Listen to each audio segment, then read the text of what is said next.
அனைவருக்கும் வணக்கம். நாம் திருமூலநாயனார் பாடியருளிய திருமந்திரத்திலே 6ஆம் தந்திரத்திலே அமைந்த அதிநுணுக்கமான ஞான கருத்துக்கள் பொதிந்த பாடல்களை பார்த்து வருகிறோம். ஒரு குருவுக்கு தன் சீடனை தெரிந்தெடுப்பதற்கான அவகாசம் தேவைப்படுகிறது. ஒரு சீடனும் தக்க குருவை தெரிந்தெடுப்பதற்கு தகுதியுடையவனாக தன்னை மாற்றிக்கொள்வதற்கு கடமைப்பட்டவனாக இருக்கிறான். இந்த இரண்டும் பொருந்தி இருந்தால் ஞானத்திலே வெற்றி என்பது கிடைக்கும். இந்த கருத்துக்களை கடந்த பதிவிலே பார்த்தோம். ஒரு குரு நம்மை பார்த்த மாத்திரத்திலே இவன் தக்கவன் என்று தெரிந்து கொள்ளும் அளவிற்கு நாம் நம்முடைய தகுதியை வளர்த்து கொள்ள வேண்டும். எப்படி என்பதை பற்றி இன்றைய பதிவிலே திருமூலநாயனார் சொல்ல நாம் கேட்கலாம். சத்தும் அசத்தும் எவ்வாறு எனத்தான் உண்ணி சித்தை உருக்கி சிவன் அருள் கை காட்ட பத்தியின் ஞானம் பெற பணிந்து ஆனந்த சத்தியின் இச்சை தருவோன் சச்சிடனே. பக்தி கொண்டவனாக இருக்க வேண்டும். எப்படிப்பட்ட பக்தி? குரு பக்தி, சிவபக்தி, இந்த இரண்டையும் கொண்டிருக்க வேண்டும். ஒரு குருவை நாடி செல்லக்கூடிய சீடன் எக்காரணத்தை கொண்டும் தன் குருவை சந்தேகிக்க கூடாது. ஒரு குருவிடம் முழுமையாக தன்னை சரணாகதியாக கொடுத்துவிட வேண்டும். ஏன் எதற்கு என்ற வினாக்களுக்கு இடம் கொடாமல் குரு சொன்னபடியாக வாழ பழகிக் கொள்ள வேண்டும். இதற்கு முழுமையான பக்தனாக தன்னை மாற்றிக்கொள்ள வேண்டும். சாதாரணமாக ஆலய வழிபாடுகளுக்கு செல்பவர்கள் நாமபாராயணம் செய்கிறார்கள், பஜனைகள் பாடுகிறார்கள், பற்பல விதமான வழிபாட்டு முறைகளை கடைபிடிக்கிறார்கள், தூய ஆடை புனைகிறார்கள், தூய சொற்களை சொற்கிறார்கள், நீராடி புத்தாடை புனைந்து ஆலய வழிபாட்டை செய்கிறார்கள். எப்படி ஒரு சாதாரண பக்திக்கு கூட இத்தனை மெனக்கடல்களை ஒரு மனிதன் மேற்கொள்கிறானோ அதை போல ஒருவிடம் சென்று தன்னை சரணாகதியாக ஒப்படைத்து முறையாக ஞானத்தை பெற வேண்டும் என்றால் இன்னமும் கூட கூடுதலாக தன்னை அவன் பக்குவமானவனாக மாற்றிக்கொள்ள வேண்டும். சத்தும் அசத்தும் புரிந்திருக்க வேண்டும். அதாவது உண்மை எது பொய் எது என்பதை புரிந்திருக்க வேண்டும். இந்த மனுலக வாழ்க்கையிலே நல்லவற்றை காட்டிலும் தீவை அதிகமாக இருக்கின்றன. தீயதை தள்ளி நல்லதை கொள்ளக்கூடிய மனப்பக்குவத்தை பெற்றிருக்க வேண்டும். இந்த பக்குவங்களை எல்லாம் அடிப்படை பக்தி மார்க்கத்திலே இருந்து ஒருவன் வளர்த்து கொண்டான பிறகு இவனுக்கு தகுதி வந்துவிட்டது என்பதை தெரிந்தெடுத்துக் கொண்டு விட்ட சித்தர் பெருமக்கள் அவனுக்கு ஞானத்தை காட்டிக் கொடுப்பார்கள். ஆலய வழிபாடு ஆரம்ப பள்ளி என்றாகும். சித்தர்கள் போதிக்கும் ஞானம் என்பது உயர் முதுநிலை கல்வி என்றாகும்.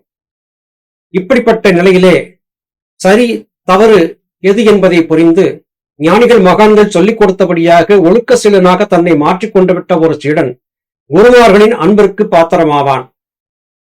தான் கொண்ட குரு பக்தியின் மூலமாக ஞானிகள் மகான்களை பணிந்து எவன் ஒருவன் பணிவோடு நடக்கிறானோ அவனுக்கு மாத்திரமே சத்குருமார்களின் ஆசி கிடைக்கும்.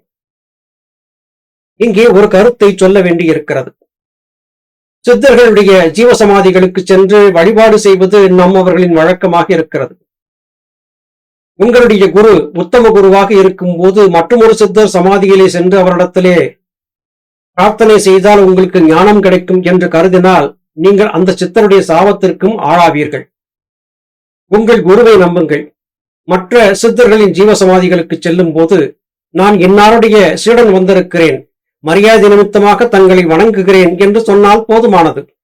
அவர் நிச்சயம் உங்களுக்கு ஆசியும் அருளும் வழங்குவார். அதை விடுத்து அவரிடம் சென்று எனக்கு ஞானத்தை கொடு என்று கேட்டால் அவருக்கு கோபம் வரும். உன் குரு சொன்ன வார்த்தைகளை மீறி மறந்து என்னிடம் வந்து நீ நிற்கிறாயே, உன் குருவையே மதிக்காத நீ என்னை எப்படி மதிப்பாய்? உனக்கு என்னிடமிருந்து ஆசியும் இல்லை அருளும் இல்லை என்று சபித்துத்தான் அனுப்பி வைப்பார்.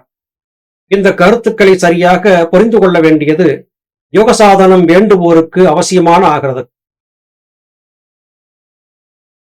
அடிவைத்து அருளுதி ஆசான் என்று உண்ணாம் வடிவைத்த மாமுடி மாயப் பிறவி அடிவைத்த காய அருட்சத்தியாலே அடிபெற்ற ஞானத்தன் ஆசற்று உளவனே. ஆசு என்றால் குற்றம். குற்றமில்லாமல் இருக்கக்கூடிய சீடனைத்தான் சித்தர்கள், ஞானிகள், மகான்கள் விரும்புவார்கள்.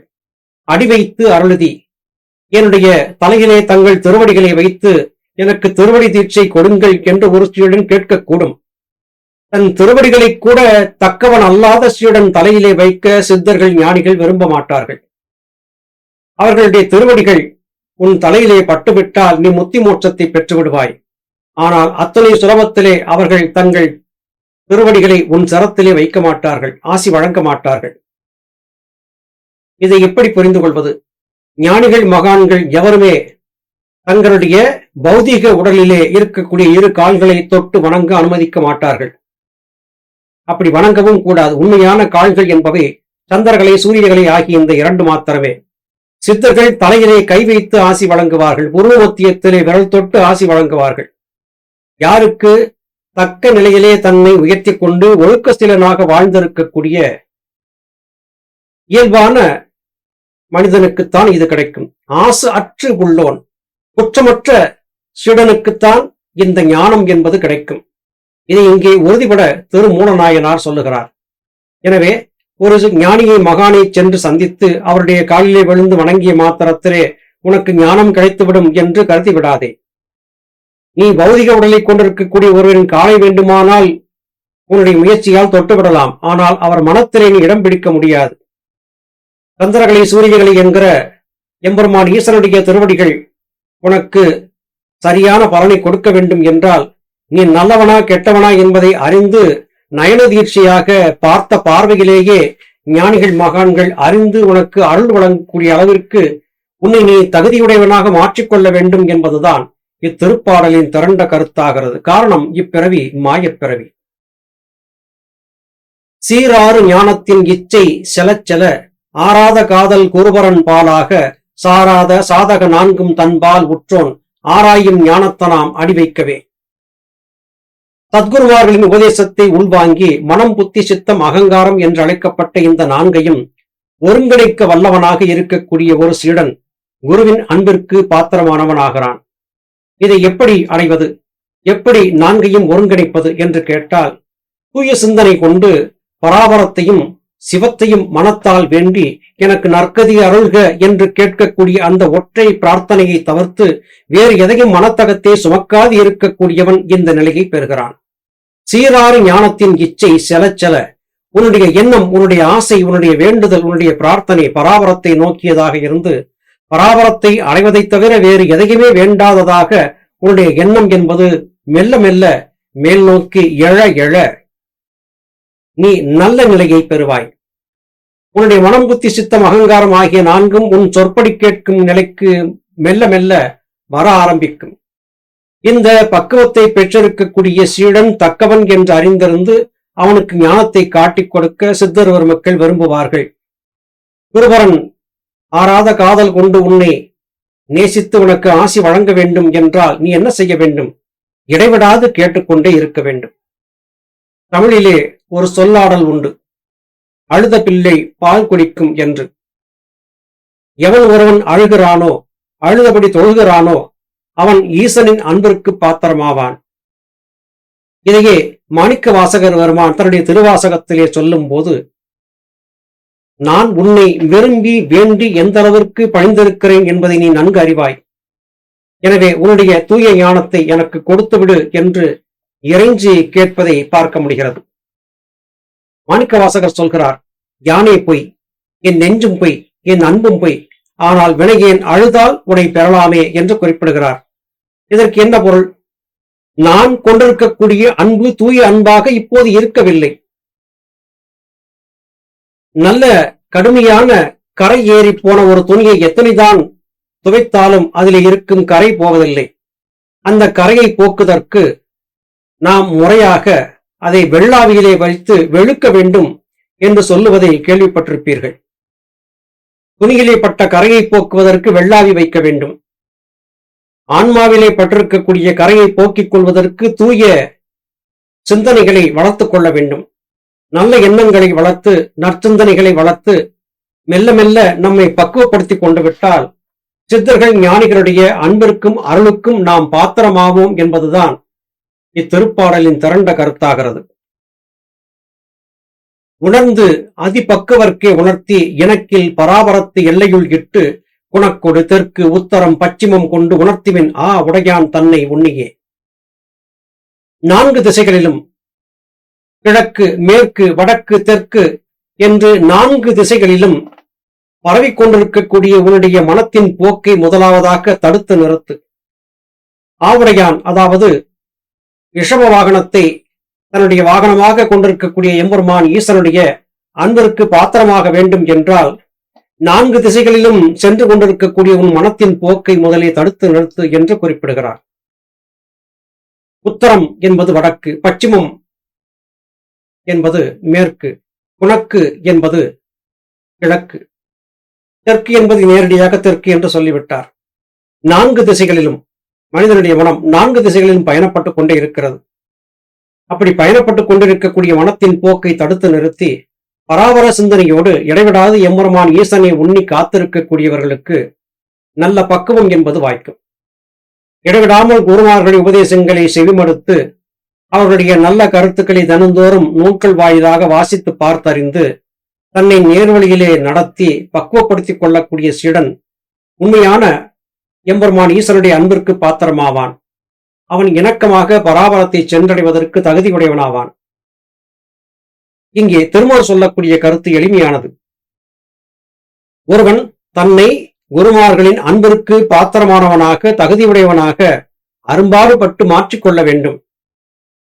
தக்கவன் யார் என்பதை புரிந்தறிந்து அவனுக்கு ஞானத்தை கொடுப்பதற்கு சித்தர்கள் தயங்குவதில்லை. நீ உன்னை தகுதியுடையவனாக மாற்றிக்கொள். நீ சித்தரிடம் சென்று எனக்கு கொடு கொடு என்று கேட்க வேண்டிய அவசியமில்லை. உனக்கான தகுதி இருக்கும் பட்சத்திலே உனக்கான ஞானம் உன்னை தேடி வந்தே தீரும் என்பது இதன் பொருளாகிறது. ஞானிகள் மகான்களுடைய வார்த்தைகள் எப்போதுமே சத்திய வார்த்தைகள். அடியனுடைய வாழ்க்கையிலே இது எனக்கு அமைந்தது.